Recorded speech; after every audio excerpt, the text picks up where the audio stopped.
3 of the search for 13-year-old Gina Brooks. The teenager was last seen late Saturday night riding a bike.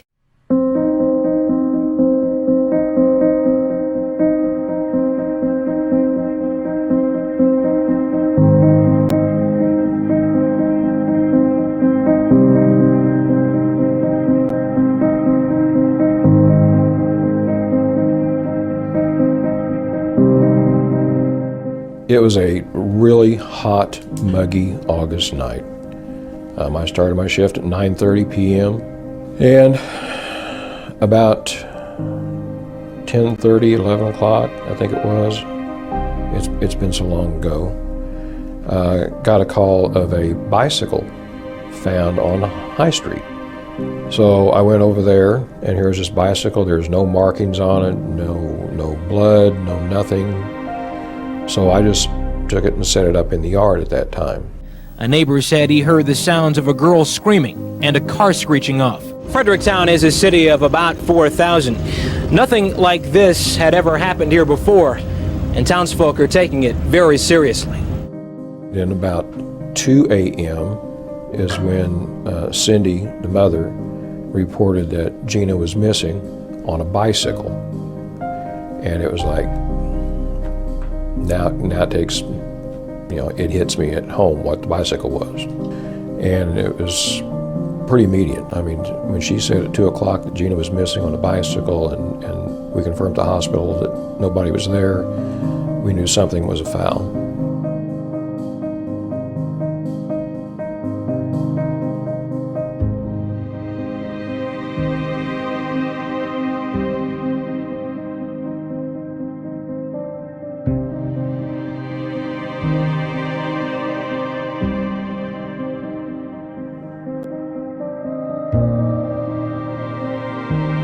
By Monday morning, after she was abducted, our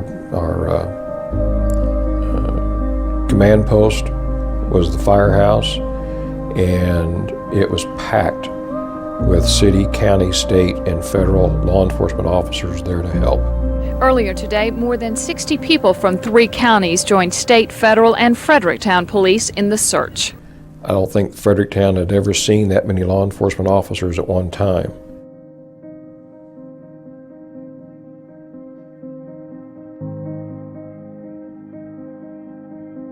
A lot of leads, a lot of tips from people who could have been involved, and we followed through with each one.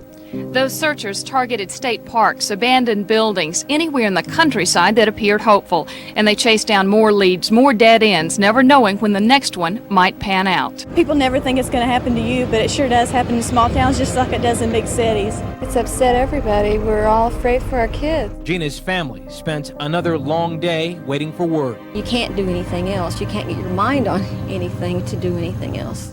There was one lead that came in northern Canada. So I contacted the Royal Canadian Mounted Police who represented that area. And when I talked to the Mountie, he said, I want you to understand it's going to take me about 2 days. Well, at least 1 day to get there and 1 day to get back. He said, but I'll go check it for you. He did. About 2 days later, he called back and he said, it didn't pan out.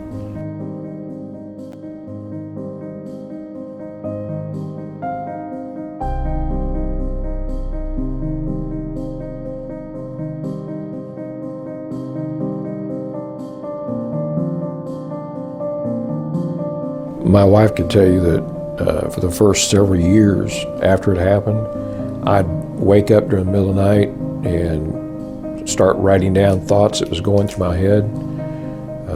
I couldn't begin to count the number of hours I've spent, the people I've talked to, the miles I've driven.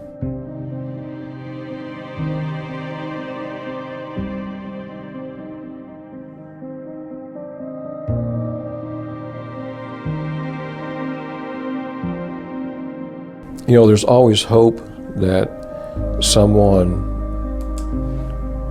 knows something out there that can come forward or will come forward. You're just waiting for something to come in that is viable. Just keep looking. Keep looking. We'll find her eventually.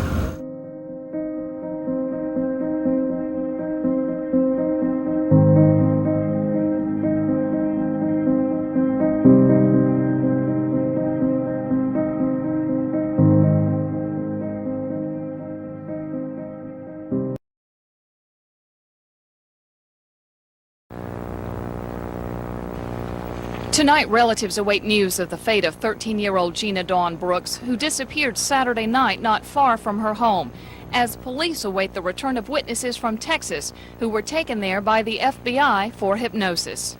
How hopeful are you about what information might come out of the hypnosis effort in Texas? Well, at this time now, I don't know about the hypnosis technicians, so I don't want to comment on it because I don't know anything about it. Earlier today, more than 60 people from 3 counties joined state, federal, and Fredericktown police in the search. Those searchers targeted state parks, abandoned buildings, anywhere in the countryside that appeared hopeful, and they chased down more leads, more dead ends, never knowing when the next one might pan out.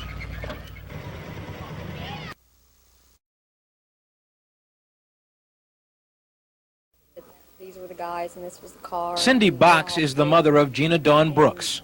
We were hoping, well, this is going to lead us to Gina, you know, we're going to get this over with. Last Friday, police called Mrs. Box to tell her that 2 men fitting the description of the suspects in Gina's kidnapping had been arrested in Arkansas after selling stolen guns to an undercover police officer.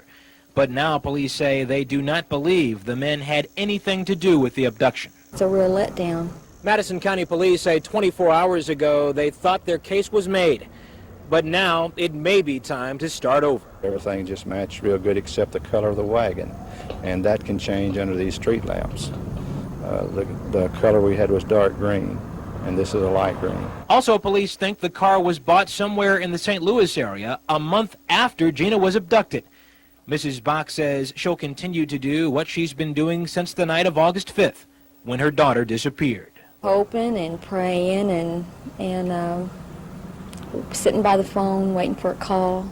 Although police do not believe these are their men, the 2 are still being questioned in an Arkansas jail. Russ Mitchell, News 4, Fredericktown.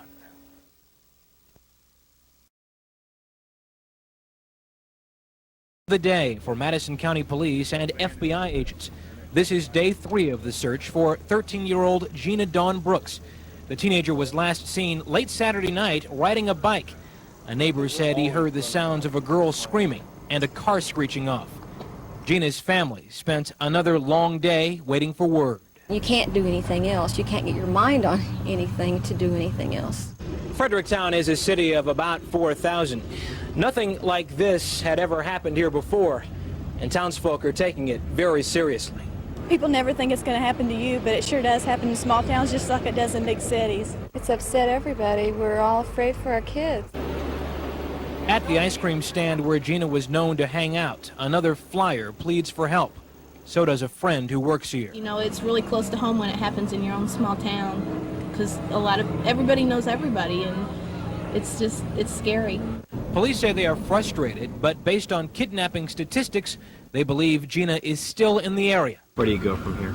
Just keep looking. Keep looking. We'll find her eventually. The investigation will continue tonight until dusk and resume in the morning. Russ Mitchell, News 4, Fredericktown, Missouri.